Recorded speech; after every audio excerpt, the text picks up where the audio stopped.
Dans cette vidéo, je vais résoudre deux problèmes écrits liés à des phénomènes de croissance ou de décroissance. Premier exemple, le taux de croissance d'une culture de bactéries est en tout temps proportionnel au nombre de bactéries présentes dans la culture. Donc, qu'est-ce qui est proportionnel? C'est le taux de croissance d'une culture de bactéries. Le taux de croissance est proportionnel au nombre de bactéries présentes. Donc, on voit déjà un lien important entre le taux de croissance et le nombre de bactéries. Il y a une constante qui les unit. Sachant que ce nombre double à tous les 3 jours, combien aura-t-on de bactéries dans 20 jours si, dès le départ, nous avions 1000 bactéries? Soit n de t, la fonction qui donne le nombre de bactéries au temps t.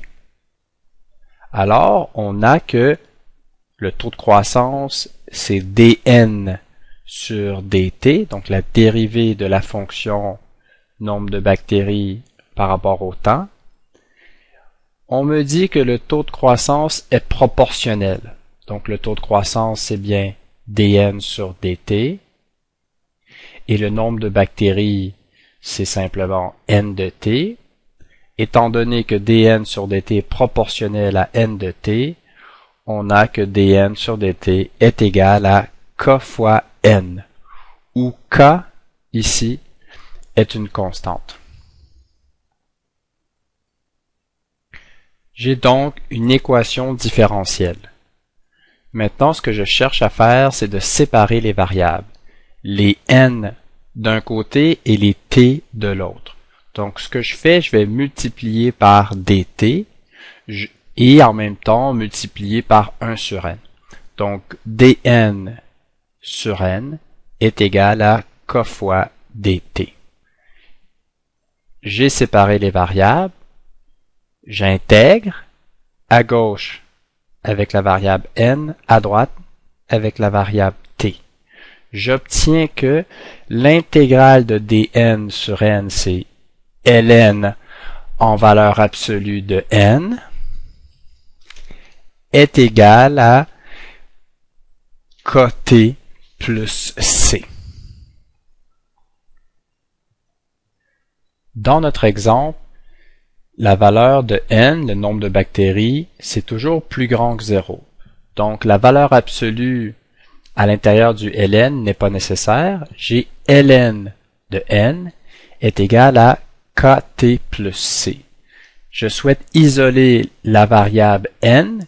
Ce que je vais faire, je vais appliquer la fonction exponentielle des deux bords. Donc, ce que je veux dire, c'est que j'utilise la base e exposant ln de n est égal à e exposant kt plus c. En faisant ça, e et ln sont des fonctions réciproques. J'obtiens que n en fonction de t est égal à e exposant kt fois e à la c. J'ai en quelque sorte une solution générale de l'équation différentielle. Je souhaite maintenant connaître la valeur de c et la valeur idéalement de k. Or, on sait que au temps 0, le nombre de bactéries, c'est 1000. Donc, allons insérer ce 0 et ce 1000 dans l'équation qu'on vient de trouver. On a que 1000 est égal à e exposant 0, c'est 1, fois e à la c. Donc, e à la c égale 1000. Notre équation est plus précise maintenant. N de t est égal à e exposant kt fois 1000. La seule valeur qui reste à déterminer pour connaître explicitement n de t, c'est la valeur de k. Or, il y a une deuxième information dans le problème que j'ai pas utilisée, c'est le fait que ça double aux 3 jours. Donc, n de 3, on sait que ça va doubler après 3 jours, donc n de 3 est égal à 2000. J'insère dans l'équation encadrée d'un orange et j'obtiens que 2000 est égal à E exposant 3K fois 1000.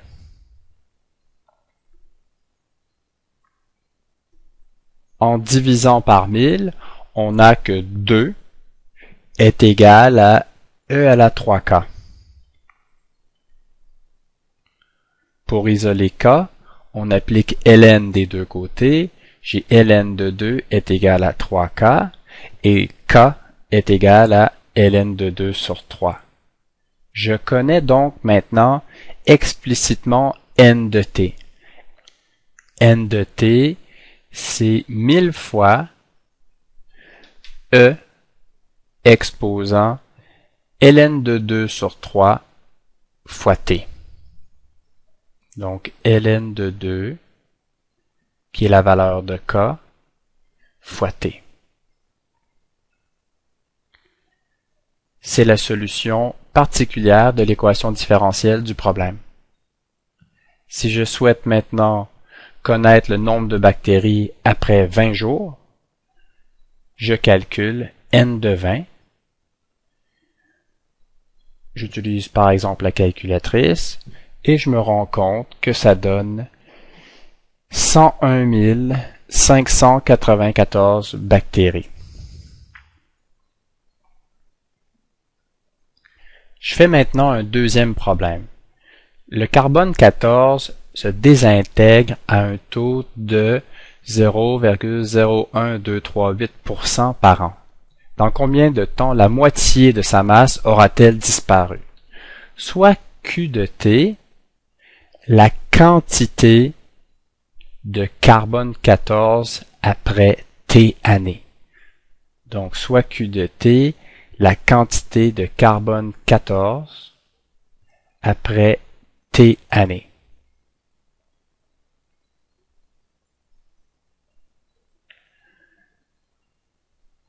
Le carbone 14 est en train de se désintégrer à un taux connu. Le taux, c'est son taux de décroissance.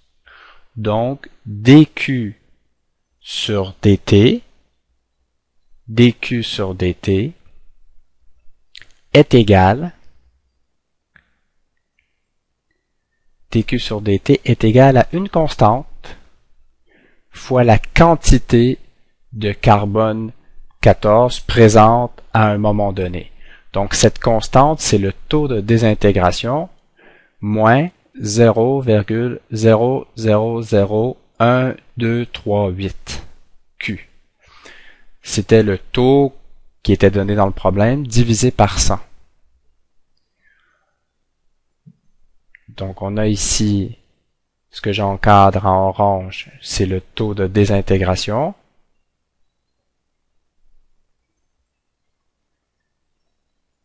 Et pourquoi il y a un moins devant ici? C'est que la quantité de carbone 14 est en train de diminuer, donc son taux est négatif. Donc le négatif, c'est parce que la quantité diminue. Cette équation est maintenant une équation différentielle à variables séparables. Je multiplie par dt et ensuite par 1 sur q. J'obtiens que dq sur q est égal à moins 0,001238 dt. J'intègre de part et d'autre. À gauche, j'ai ln de q. ln de q en valeur absolue, mais la quantité est toujours positive, donc je pourrais bientôt me débarrasser de la valeur absolue, est égal à moins 0,001238t plus c. Je souhaite maintenant isoler Q. Donc, j'applique la fonction exponentielle à gauche et à droite. E et ln sont des fonctions réciproques. J'obtiens que Q de t, la quantité de carbone 14 dans le temps, est égale à une constante, donc E à la C, c'est la constante, multipliée par E exposant moins 0,00012388 t. Ça correspond à la solution générale de l'équation différentielle. Je souhaite maintenant connaître C. Or, au temps t0, on a que la quantité au temps t0 est égale à E à la C fois 1, qui est égal à la quantité initiale.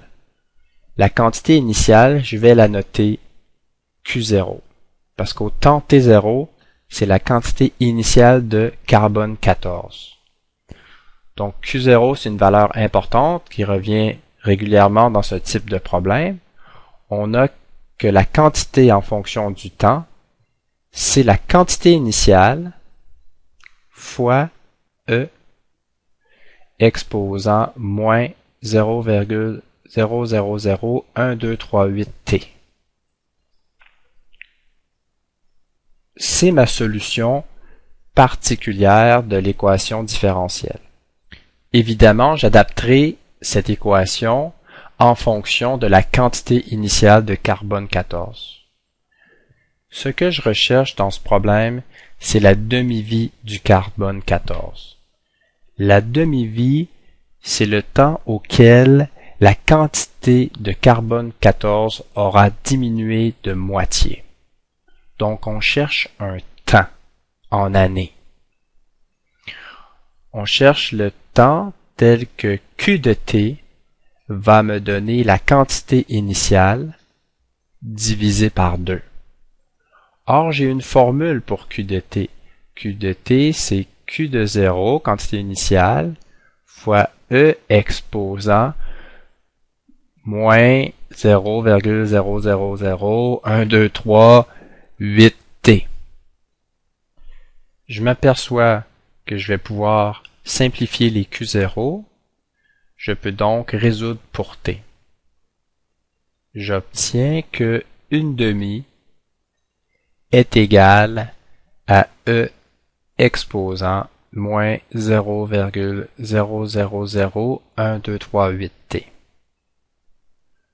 J'isole t en appliquant ln des deux côtés et j'obtiens que ln de une demi est égal à moins 0,00012388 t et t est alors, en prenant la calculatrice, est alors 5599 années. Le problème est terminé. Voilà deux exemples liés à des phénomènes de croissance où j'utilise les équations différentielles à variables séparables.